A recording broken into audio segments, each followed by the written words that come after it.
पटेल साहब गुलाब सिंह जी और श्रीमान हरि राम मीना जी गेहूं खेड़ी वालों की ओर से 2100 रुपए यज्ञ नारायण भगवान को भेंट हुए हैं। बोली यज्ञ नारायण भगवान की जय। बांके बिहारी जी के यहाँ तक के द्वारा रातों रात कालियवन चढ़ के आया, जरासंध भी आने वाला था, दोनों को एक साथ में कैसे काबू में करेंगे। तो उस भय से भगवान ने रात नहीं विश्वकर्मा को बुलाकर कहा जाओ ऐसी जगह भवन का निर्माण करो जहां सुरक्षित हो चारों ओर से। तो विश्वकर्मा ने लाखों महल,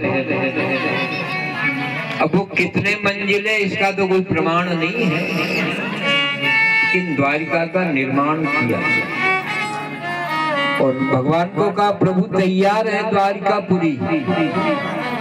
भगवान ने अपनी माया को कहा तो योग माया ने भगवान कृष्ण का पूरा परिवार पूरा सामान हाथों हाथ ले जा करके द्वारिका में प्रवेश कराया।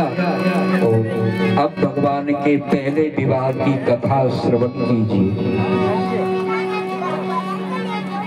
भगवान का पहला विवाह हुआ रुक्मणी जी के साथ और वो भी रुक्मणी को हरण करके लानी पड़ी। परीक्षित ने पूछा हरण क्यों करना पड़ा? क्या भगवान द्वारिकाधीश तीनों लोकों के ठाकुर जी को रुक्मणी के पिताजी ने राजी राजी कन्या क्यों नहीं दी? भगवान ने ऐसी क्या कमी थी? आप विस्तार से मुझे सुनाइए। तो सुखदेव जी कहते हैं राजन,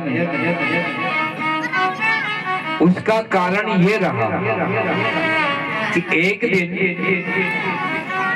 भीष्मक महाराज अपनी कन्या रुक्मणी को पास में बैठी हुई देखकर विचार कर रहे थे कि रुक्मणी होशियार हो गई है, विवाह करना चाहता है।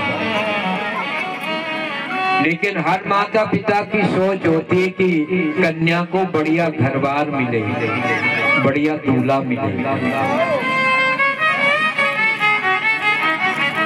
इस चिंता में बैठे हुए थे, नारद मुनि का आगमन हुआ। नारद मुनि को प्रणाम किया, रुक्मणी ने प्रणाम किया और रुक्मणी जी की हस्तरेखा को भीष्मक ने नारद मुनि से कहा महाराज हमारी कन्या की हस्तरेखा देखो, इसके भाग्य में दूल्हा कैसा लिखा है। नारद जी ने जब रुक्मणी जी का हाथ देखा माता बहनों का उल्टा हाथ शुभ होता है, पुरुषों का सीधा हाथ देखा जाता है।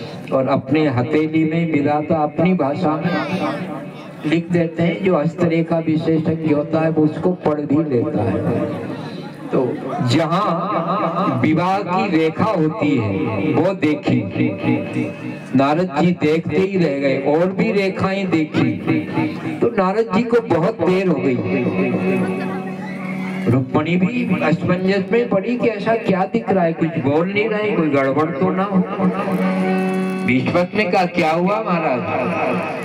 हुआ कुछ नहीं, आपकी कन्या के जो हस्त रेखा है उसमें जो योग बन रहे हैं, उन योगों को मैं तो क्या ना वेद बखान कर सकते हैं, ना कोई ज्योतिषी कह सकता है। तुम्हारी कन्या बड़ी भाग्यशाली है, और मैं तो एक ही बात कह रहा हूँ, इसके भाग्य में दूल्हा ऐसा है कि जिसको तीनों लोकों में कोई परास्त करने वाला नहीं होगा।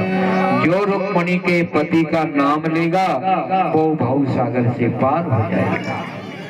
भगवान की जब ऐसी चर्चाएं चली